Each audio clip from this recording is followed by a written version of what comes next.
Deputy speaker Raghurama Krishnam Raju అణగారిన వర్గాలను ఉద్దేశించి చేస్తున్న అహంకారపూరిత వ్యాఖ్యలను, ఆకివీడులో మత విద్వేషాలు రెచ్చగొట్టే చర్యలను లిబరేషన్ కాంగ్రెస్ పార్టీ అధ్యక్షులు విజయ్ కుమార్ తీవ్రంగా ఖండించారు. తాడేపల్లి పాతూరులోని లిబరేషన్ కాంగ్రెస్ పార్టీ కేంద్ర కార్యాలయంలో గురువారం జరిగిన మీడియా సమావేశంలో లిబరేషన్ కాంగ్రెస్ పార్టీ అధ్యక్షులు విజయ్ కుమార్ రఘురామ సంధించిన ప్రతి విమర్శకు సమాధానమిచ్చారు.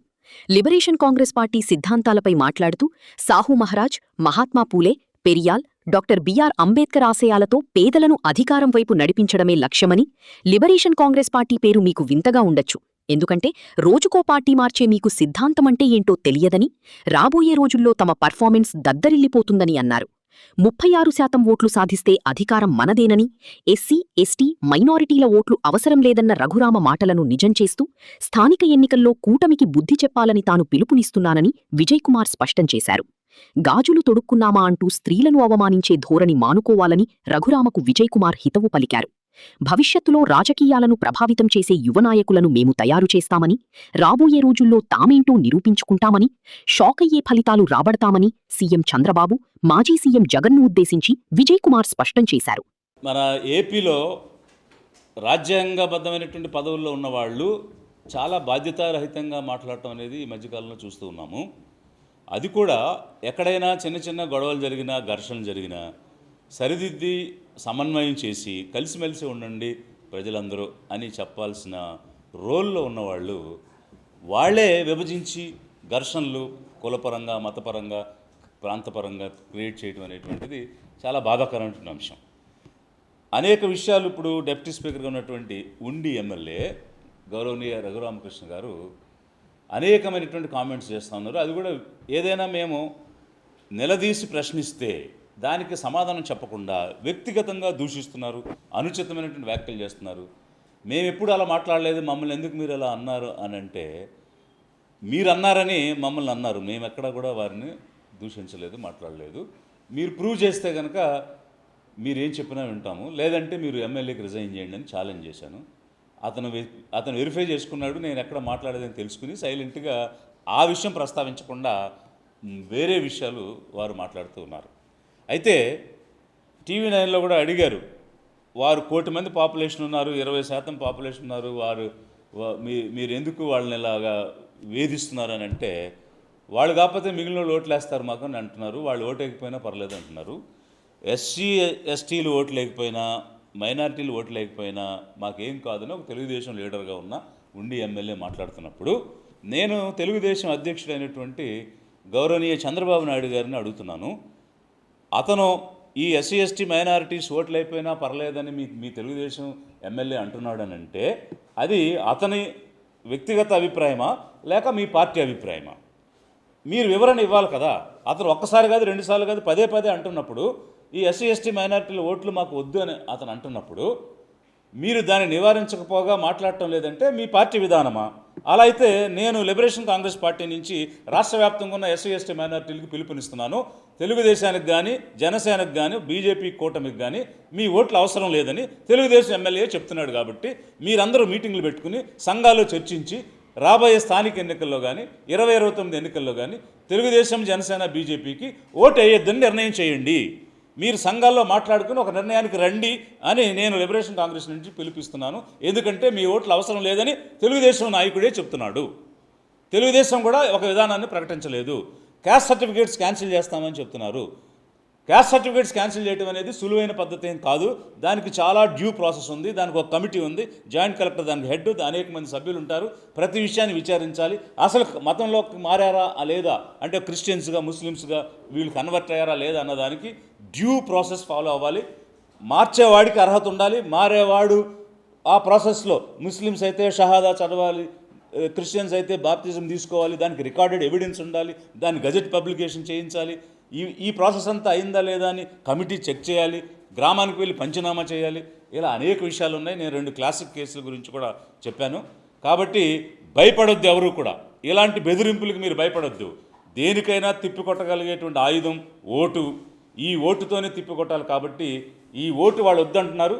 ఈ ఓటు మనం వేసుకుని మన అధికారంలోకి ఎలా వద్దామో చూపిద్దాం, సిద్ధపడండి అని చెప్పి నేను చెప్తున్నాను. అంటే అక్కడ ఒక టెంపుల్ ఉంది, ఆ టెంపుల్కి సంబంధించి మేము రాముడి దేవాలయం కడతాము అన్నారు. ఫైన్, రాముడికి దేవాలయం కడితే దాన్ని అబ్జెక్ట్ చేసేవారు ఎవరు ఉండరు.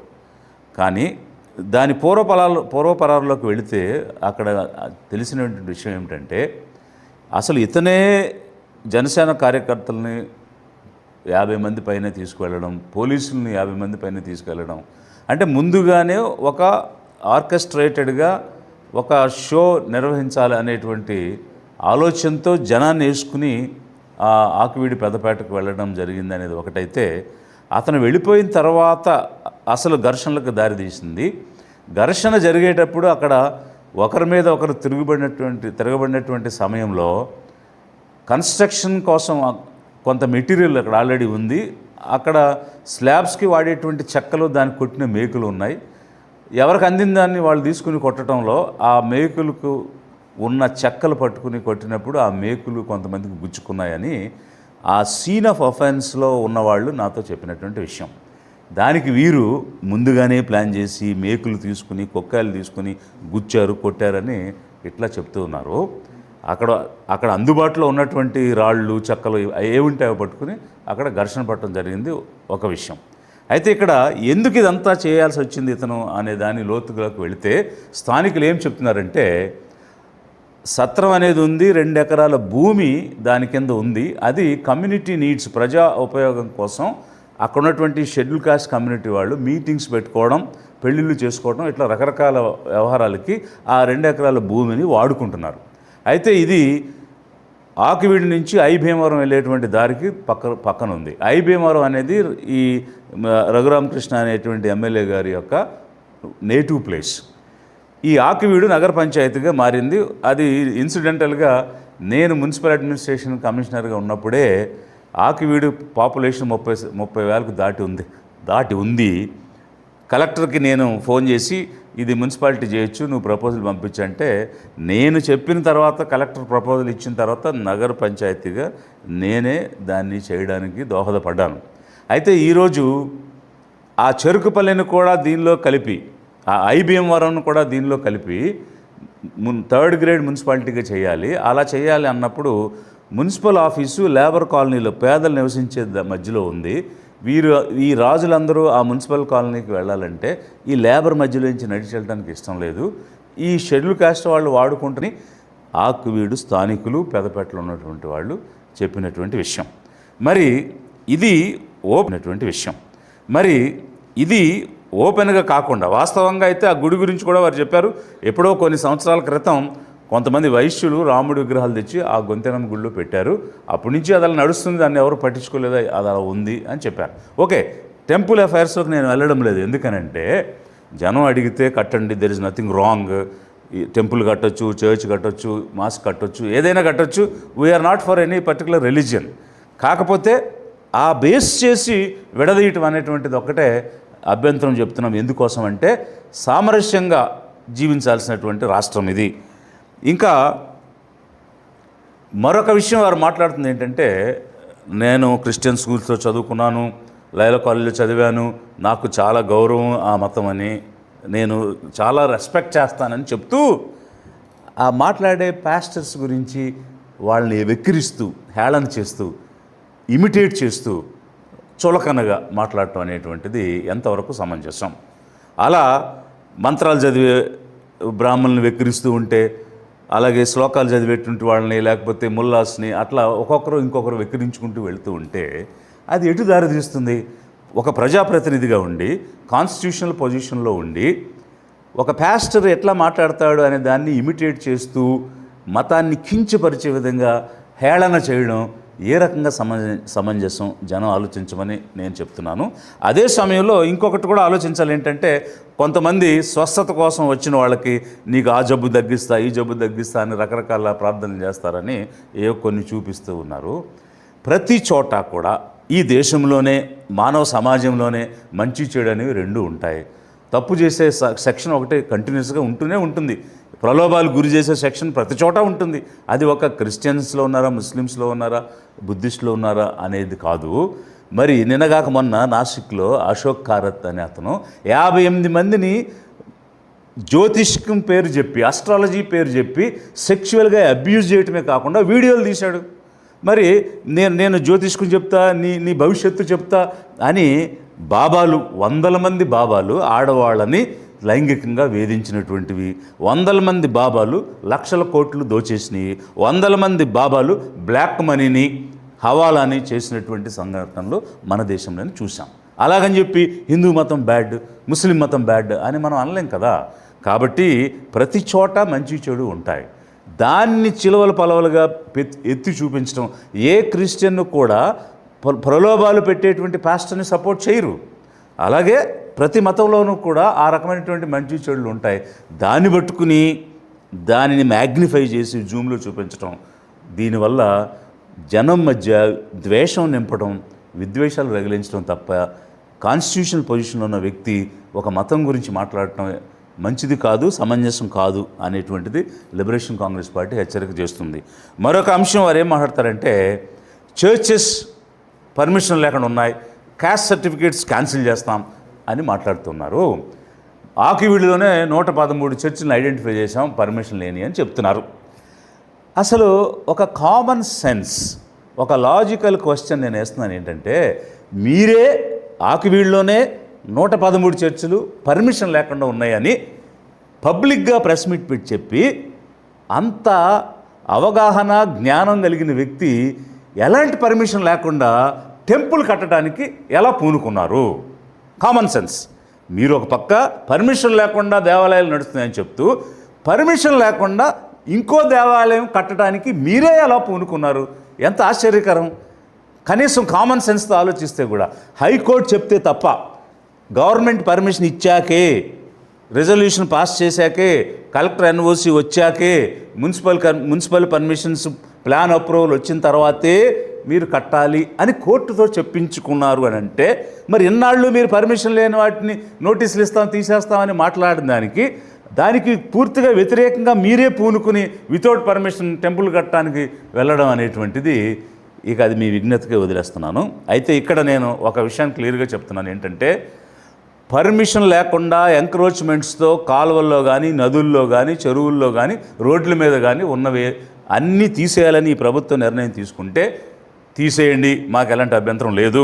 అలా తీసేయాలంటే మొట్టమొదట ఈ రాష్ట్ర ముఖ్యమంత్రి గౌరవనీయ చంద్రబాబు నాయుడు గారు నివసిస్తున్న ఇల్లు దగ్గర నుంచి మొదలుపెట్టాలి. అది నదీ గర్భంలో ఉంది. నదీ గర్భంలో ఉన్న ఇల్లు తీయకుండా చెరువు గట్టునున్న గుడి కూల్చేస్తానంటే అది ఏ విధంగా సమంజసం? ప్రజాస్వామ్యంలో అది సమన్వయం ఎట్లా అవుతుంది? పర్మిషన్ లేనటువంటివి నది కరకట్ట లోపల అనేక కట్టడాలు ఉన్నాయి. రాజధానికి వెళ్తున్నప్పుడు ఆ కట్టడాలన్నీ తీసేయండి. మీరు చర్చిలు తీసేస్తారంటున్నారు, యాక్సెప్టెడ్. పర్మిషన్ లేనివి తీస్తారంటున్నారు, యాక్సెప్టెడ్. పర్మిషన్ లేనివి అన్నీ తీసేయండి. మాకు సమన్యాయం కావాలి, సమదృష్టితో చూడాలి. అది ప్రభుత్వానికి ఉన్నటువంటి ఆబ్లిగేషన్. ప్రభుత్వం అలా అందరినీ సమానంగా చూస్తాననే అధికారంలోకి వచ్చింది.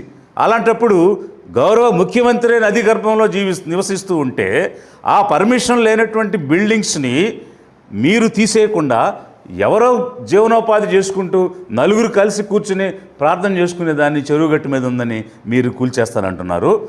మీరు రాష్ట్ర వ్యాప్తంగా సుప్రీంకోర్టు ఇచ్చిన ఆర్డర్ ప్రకారం ఎంక్రోచ్మెంట్స్ అన్నీ రిమూవ్ చేయండి, ఇంక్లూడింగ్ చీఫ్ మినిస్టర్ నివసిస్తున్నటువంటి ఇల్లుతో సహా. We appreciate. ఏదైనా మీరు సమానంగా అందరికీ అప్లై చేయండి అనేది ఒకటే. రెండవది, కాస్ట్ సర్టిఫికేట్స్ గురించి పదే పదే మీరు మాట్లాడుతున్నారు. కాస్ట్ సర్టిఫికేట్ క్యాన్సిల్ చేయడం అనేటువంటిది అంత సులువైనటువంటిది పని కాదు.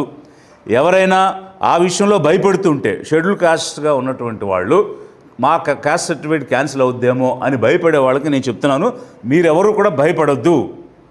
అది అంత సులువైనటువంటి పరిస్థితి కాదు.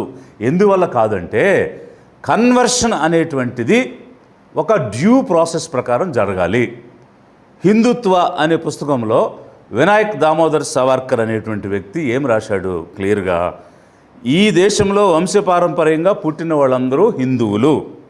వారు గనక వేరే మతంలోకి మారితే ఆ మతానికి చెందిన వాళ్ళు అవుతారు, మారకపోతే హిందువులుగా పరిగణించబడతారు. అది ఒక స్టాండర్డ్ రూల్. సో ఈ దేశంలో పుట్టిన వాళ్ళందరూ హిందువులే. మీరు ఒకవేళ మతం మారితే దానికి ఒక డ్యూ ప్రాసెస్ ఉంది.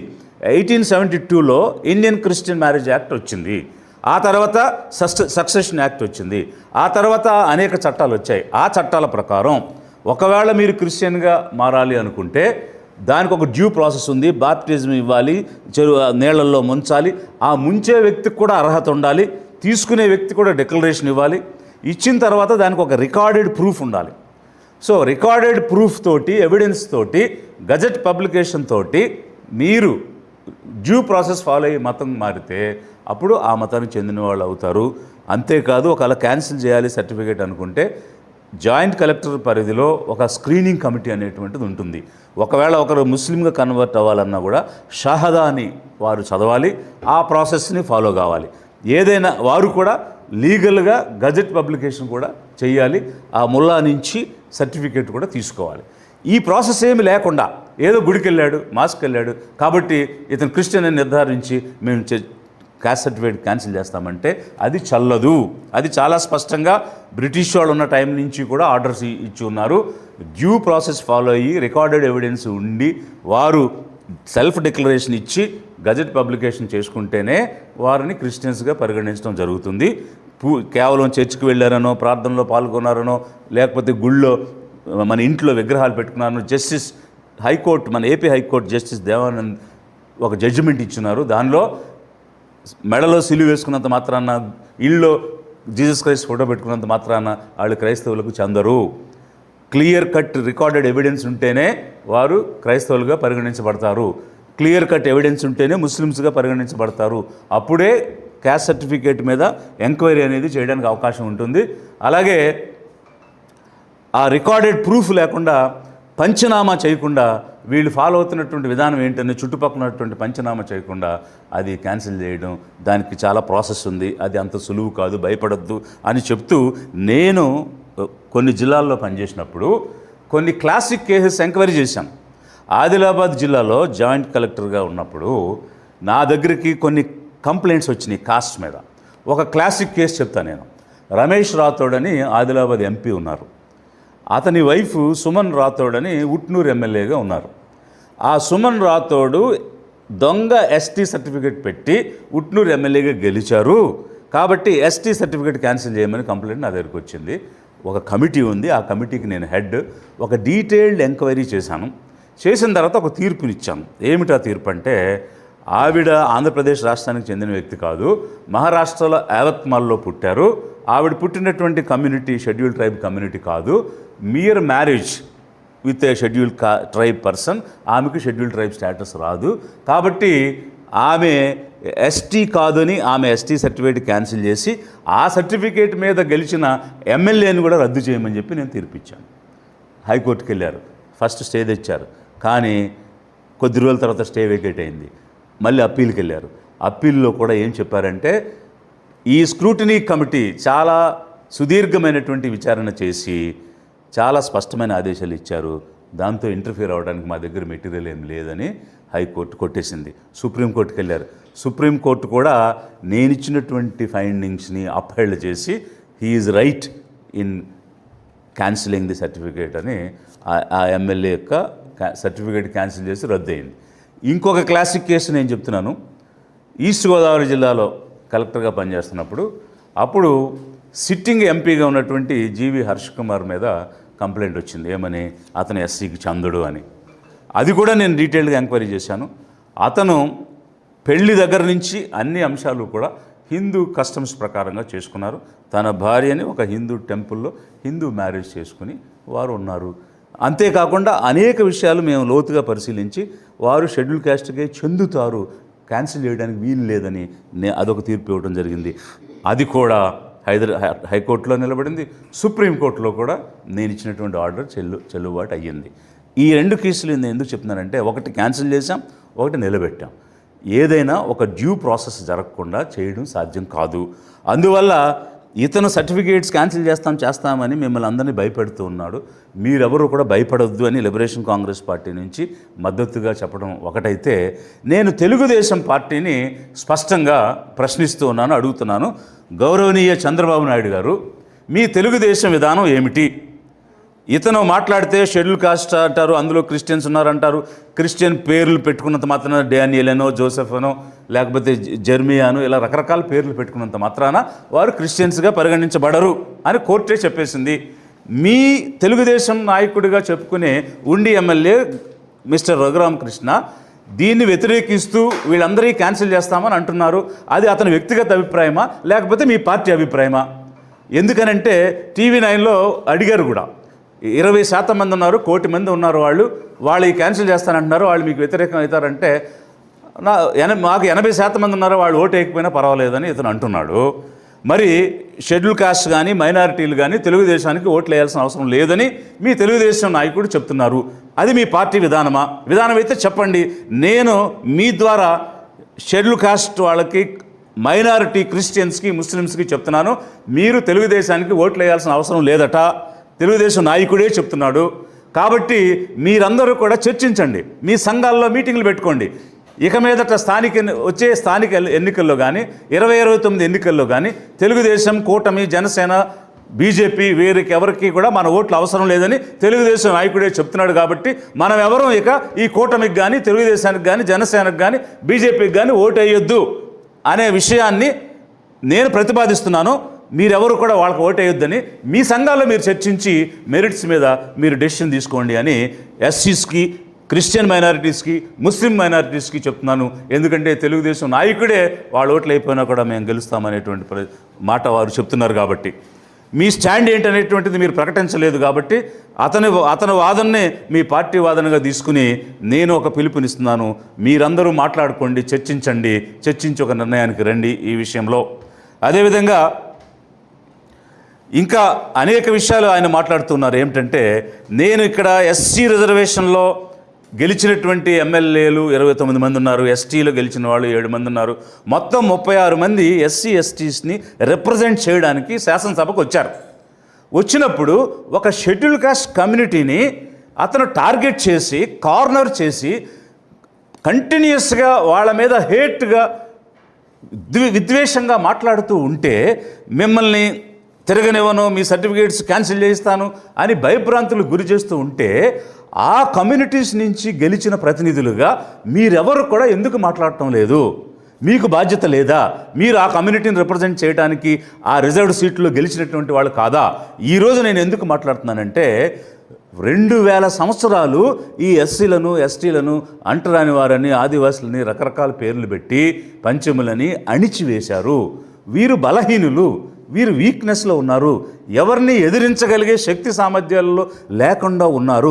అలాంటి వారి మీద మీరు దాడి చేసి మానసికంగా, భౌతికంగా అణిచేయాలని ప్రయత్నం చేస్తున్నారు. అలా అణిచేయాలని ప్రయత్నం జరిగింది కాబట్టే వారికి ప్రతినిధులుగా ఉండమని ఇన్ని సీట్లు ఇచ్చారు. ఆ సీట్లో గెలిచిన మీకు బాధ్యత లేదా? ఈ జాతి తరపున నిలబడాల్సిన అవసరం మీకు లేదా?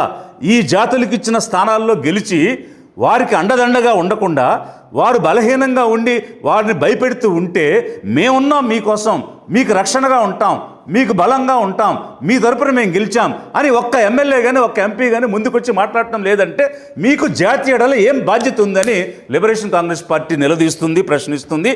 మేము ఈ జాతులకు చెప్తున్నాం, మీరు భయపడొద్దు, మీరు బలహీనులు కాదు, ఏకమైతే కోట్ల మంది జనం అవుతాము. ఈరోజు బీజేపీ 10 సంవత్సరాలు, 12 సంవత్సరాల నుంచి అధికారంలో ఉంది. ఏ విధంగా అధికారంలో ఉందంటే 31% నుంచి 37% మాత్రమే ఓట్లు వచ్చేవారికి. అలాంటి పరిస్థితిలో త్రికోణంగా ఎన్నిక జరిగిందంటే 36-37% వస్తే అధికారంలోకి వచ్చే అవకాశం ఉంది. అందువల్ల భయపడాల్సిన అవసరం లేదు. అతను ఓట్లు వద్దన్నాడు, ఓకే, మన ఓట్లు మనం వేసుకుంటే మనం అధికారంలోకి వస్తాం, ఆలోచించమని అధిక జనాన్ని కోరుతూ వ్యక్తిగతంగా ఒక 2-3 మాటలు మాట్లాడాడు. వాటి గురించి కూడా నేను ఒక స్పష్టత ఇస్తున్నాను. ఏమిటంటే, నేను ఛాలెంజ్ చేశాను, అయ్యా రఘురామకృష్ణ గారు, నేను ఎప్పుడూ కూడా మిమ్మల్ని అగౌరవంగా మాట్లాడలేదు, మిమ్మల్నే కాదు ఎవరిని మాట్లాడలేదు. సీఎం గారిని కానీ, డిప్యూటీ సీఎం కానీ, లోకేష్ గారు కానీ, ఎవరిని, జగన్ గారిని కానీ ఎవరిని అనలేదు. అది మా నైజం కాదు, మా పార్టీ పాలసీ కూడా కాదు. నేను ఛాలెంజ్ చేశా, నేను అన్నట్టు మీరు ప్రూవ్ చేస్తే మీరు ఏం చెప్పినా కూడా నేను వింటాను, చేయలేకపోతే మీరు ఎమ్మెల్యేకి రిజైన్ చేయండి అని చెప్పాను. మీరు ప్రూవ్ చేయలేకపోయారు, నేను అగౌరవపరచలేదనేది మీరు యాక్సెప్ట్ చేశారు. అందుకనే ఆ మాట మీద సైలెంట్ అయిపోయారు. అయిపోయిన తర్వాత మీరు ఇప్పుడు ఎవరికైనా తప్పు చేసేటప్పుడు ధైర్యం అవసరం లేదు, కానీ తప్పును ఒప్పుకోవడానికి ధైర్యం కావాలి. మీరు రకరకాల పదాలు వాడారు, వాడిన పదాలు మీకేమాత్రం మానవతా విలువలున్నా, మనిషిని మీరు మనిషిగా గౌరవించే సంస్కృతి మీకున్నా అది పొరపాటున అన్నామని కనీసంగా మీరు విచారం కూడా వ్యక్తం చేయడం లేదంటే ఎలాంటి వ్యక్తిత్వం ఇది అని అనుకోవాలి అనేది ఒక ప్రశ్న. ఈరోజు కూడా నేను డిఫమేషన్ సూట్ ఫైల్ చేయొచ్చు, మీ మీద డిఫమేషన్ కేసు వేసి కోర్టుకి లాగొచ్చు, ఎందుకంటే అలాంటి డెరోగేటరీ కామెంట్స్ మీరు పాస్ చేశారు. ఇప్పుడు కూడా వాటిని వెనక్కి తీసుకోకుండా దానికి ఒక సారీ కూడా చెప్పకుండా దానిని కంటిన్యూ చేస్తూ మీరు మాట్లాడుతూ ఉన్నారు. ఇది మీ సంస్కారమా? ఇది మీరు నేర్చుకున్నటువంటి సంస్కారమా? మీరు ఈ విషయానికి సంబంధించిన ఒక వివరణ ఇవ్వాలి. మీరు ధైర్యవంతులైతే, మీలో పిరికితనం లేకపోతే క్షమాపణ చెప్పాలి, ఎందుకంటే తప్పుని యాక్సెప్ట్ చేయడానికి ధైర్యం కావాలి. ఇక రెండో అంశం ఏంటంటే, రకరకాల మాటలు చెప్పారు మీరు. సెల్ఫ్ డబ్బా అది ఇదని మాట్లాడారు. నేను మాట్లాడాను సెల్ఫ్ డబ్బా అని మీరు అన్నారు. నేను మాట్లాడింది ఉన్నది లేనట్టు లేనిది ఉన్నట్టుగా నేనేం మాట్లాడలే. మొబైల్ ఫోను నేనే కనిపెట్టాను, సత్యనాదెళ్లని నేనే సీఈఓ చేశాను, హైదరాబాద్ని నేనే నిర్మాణం చేశాను, స్వతంత్ర ఉద్యమంలో పాల్గొన్నాను, ఇట్లాంటి మాటలు నేను చెప్పుంటే అవి డబ్బాలు. మేము అట్లాంటి మాటలు ఏం చెప్పలా. యాజ్ పర్ రికార్డ్ ఏముంది, రికార్డెడ్ ఎవిడెన్స్ తోటి జరిగినటువంటి ట్రాక్ రికార్డ్ ఏమిటి నాది అన్నది with all proofs which is in black and white paper మీద ఉన్న అంశాలే నేను మాట్లాడాను తప్ప లేనటువంటి అంశాలు ఏవి కూడా నేను మాట్లాడలేదు. అలాంటప్పుడు అది సెల్ఫ్ ఎట్లా అవుతుంది? మీరు 5 సంవత్సరాలు ఎంపీగా ఏం చేశారు, 2 సంవత్సరాలు ఎమ్మెల్యేగా ఏం చేశారు, మీ ట్రాక్ రికార్డ్ ఏంటి చెప్పండి. మా తాత మీద నేతులు దాగాడు, మూతులు వాసన చూడండి అని మీరు సెల్ఫ్ డబ్బా చెప్పుకుంటున్నారు తప్ప నేను ఎక్కడ కూడా లేనిది ఉన్నట్టు ఉన్నది లేనట్టు భ్రమ కలిగించలేదు, అలాంటి మాటలు మాట్లాడలేదు. పాదయాత్ర గురించి కూడా మీరు కామెంట్ చేశారు. 2729 కిలోమీటర్లు పాదయాత్ర అంటే నిజంగానే పాదాల మీద నడిచినటువంటి యాత్రే చేశాం. మధ్య మధ్యలో కార్లు ఎక్కేసి మధ్య మధ్యలో వెహికల్స్ ఎక్కేసి చేయలేదు, నిజాయితీగా చేశాం. అది 142 రోజులు, 100 గ్రామాలు, 1000 మందిని కలుసుకుంటూ లక్షల మందితోటి ఇంటరాక్ట్ అయ్యి నిజంగా రాష్ట్రంలో పేదలు ఎలా ఇబ్బందులు పడుతున్నారు అన్నది చూసిన తర్వాతే ఒక రాజకీయ పార్టీ పెట్టాలనేటువంటి ఆలోచన ఈ ఐక్యతా విజయపదం పాదయాత్ర నుంచి పార్టీ తీసుకొచ్చాం. పార్టీ గురించి కూడా మీరు కామెంట్ చేశారు, ఏదో పేరు వెరైటీగా ఉంటుందని. ఎస్, పేరు వెరైటీగానే ఉంది, లిబరేషన్ కాంగ్రెస్. ఎందుకంటే ఈరోజు అధిక జన పేదలు పేదరికంలో జీవిస్తూ మగ్గిపోతూ ఉన్నారు. ఆ పేదలకు విముక్తి కలిగించాలి, విడుదల చేయాలి, లిబరేషన్ తీసుకురావాలనే మేము ఒక ఐడియాలజీతో ఈ పార్టీని స్థాపించాం. ఐడియాలజీ అంటే మరి మీకేం అర్థమవుతుందో? ఎందువల్లంటే మీరు ఏదైనా ఒక పార్టీలో స్థిరంగా నిలబడితే మీకు ఒక ఐడియాలజీ ఉందని అనుకోవచ్చు. రోజుకో పార్టీ మార్చే వాళ్ళకి పార్టీ కానీ పార్టీ సిద్ధాంతం కానీ ఎలా అర్థమవుతుంది? మా పార్టీ అయితే అధిక జన పేదలను అధికారం వైపు నడిపించాలని ఒక లక్ష్యంతో పూర్వీకులు ఇచ్చినటువంటి ఆలోచన విధానం, మహాత్మా పూలే, సాహు మహారాజ్, పెరియార్, డాక్టర్ బిఆర్ అంబేద్కర్ వీరందరూ ఇచ్చినటువంటి ఆలోచన విధానంతో ఒక ఐడియాలజీతో ఏర్పాటు చేసిన పార్టీ ఇది. మీరు అన్నట్టు మీరు ఏ ఉద్దేశంతో అన్నారో తెలియదు కానీ వెరైటీగా ఉందన్నారు కదా, మా పర్ఫార్మెన్స్ కూడా వెరైటీగానే ఉండబోతుంది. ఏమి చేస్తుంది లిబరేషన్ కాంగ్రెస్ పార్టీ అన్నది నేను మీకు చెప్పను, కానీ నాలాగా అంటే నా స్థాయిలో ఒక పార్టీకి అధ్యక్షులుగా ఉన్నటువంటి honourable chief minister Chandrababu Naidu గారికి, honourable ex chief minister Jaganmohan Reddy గారికి చెప్తున్నాను, లిబరేషన్ కాంగ్రెస్ పార్టీ మీకు గుబులు పుట్టించే పర్ఫార్మెన్స్ రాబోయే రోజుల్లో చేస్తుంది. Mark my words. అలాగే ఇంకొక మాట మీరు మాట్లాడుతున్నారు ఏంటంటే, నేనేమైనా గాజులు దొడుక్కున్నానా అని తొడలు కొడుతున్నారు. అయ్యా, మీరు మగవాళ్లే, మేము కాదనలేదు, కానీ ఆడవాళ్లను కించపరిచే విధంగా మాట్లాడకండి. అంటే గాజులు దొడుక్కున్న వాళ్ళంతా మనుషులు కాదా? అంటే ఆడవాళ్ళు మనుషులు కాదా? వాళ్ళకేం అభిమానం ఉండదా? వాళ్ళకేం గౌరవం ఉండదా? అంటే గాజులు దొడుక్కున్నంత మాత్రాన వాళ్ళు పనికి మాలిన వాళ్ళ, చేతకాని వాళ్ళ, లేకపోతే చావలేని వాళ్ళ, శక్తి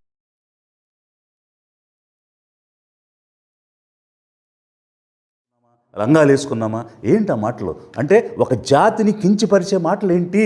మీరు కాన్స్టిట్యూషనల్ పొజిషన్లో ఉండి మహిళలుగా ఉన్నటువంటి ఆడవాళ్ళని మేమేమైనా గాజులు వేసుకున్నామా, బొట్లు వేసుకున్నామా, లంగాలు వేసుకున్నామా అని మాట్లాడుతున్నారంటే ఒక జాతిని, సగభాగం జనాభాని మీరు అవమానిస్తున్నారు. ఇలాంటి ధోరణి మారుకోండి మిస్టర్ రఘురామకృష్ణ. కూటమి నాయకులకి ఓటేయద్దు అంటున్నారు కదా, అవును. మీరు మళ్ళీ పార్టీకి మద్దతు ఇస్తారా, మీరే ఓటర్ పోటీ చేస్తారు? నేను చాలా స్పష్టంగా చెప్తున్నాను ఏంటంటే, కూటమికి మా ఎస్సీ ఎస్టీ మైనారిటీలు మాకు ఓటు అయిపోయినా పర్వాలేదని రఘురామకృష్ణ మాట్లాడుతున్నారు కాబట్టి, మనము మన ఓటు వేసుకుంటే 35-36% ఓట్లు వస్తాయి. ఈరోజు 12 సంవత్సరాల నుంచి బీజేపీ అధికారంలో ఎంత శాతం ఓట్లతో ఉంది అని అంటే 31% నుంచి 37% మధ్యలోనే 3 సార్లు ఎన్నికల్లో వారికి ఓట్లు వచ్చినాయి. త్రికోణ పోటీలో మనం బరిలోకి దిగినప్పుడు 36% కనుక మనం తెచ్చుకుంటే మనమే అధికారంలోకి వస్తాం. కాబట్టి ఇతను వద్దన్న వారికి ఓట్లు వేయడం ఎందుకు, మన ఓటు మనమే వేసుకుని అధికారంలోకి వద్దామని నేను చెప్తున్నాను. ఏపీలో అంటే ఆ స్థాయి ఉందా ఎస్సీలు కానీ మైనార్టీస్ విషయాల్లో? ఓటు వేసుకోవడానికి స్థాయి ఉంది, ఓటు ఉందిగా. అంటే రాజకీయంగా ఎలాగంటే స్థాయి ముందుకు ఎలాగంటే స్థాయి అంటే రాజకీయంగా నాయకుల ఎస్ వీఆర్ బిల్డింగ్ లీడర్స్. ఇప్పుడు లిబరేషన్ కాంగ్రెస్ పార్టీ నుంచి కూడా ఒక కాల్ ఇస్తున్నాము విత్ ఇన్ ఏ వీక్. స్థానిక ఎన్నికల దగ్గర నుంచి 2029 ఎన్నికల వరకు ఎన్నికల్లో పోటీ చేసే ఆసక్తి ఉన్నటువంటి యువతను మేము పిలుపునిస్తున్నాం. వారందరికీ కూడా ట్రైనింగ్లు ఇస్తాం, లీడర్షిప్ క్వాలిటీస్ నేర్పిస్తాం, ఎలా జాతి నిర్మాణం చేయాలి, జాతికి తిరిగి సేవ చేయాలి అనేటువంటి అంశాలన్నీ మేము బాధ్యత తీసుకుని లీడర్షిప్ బిల్డ్ చేస్తాం. ఆ లీడర్షిప్ తోటి ఎన్నికల్లోకి వెళ్తాం.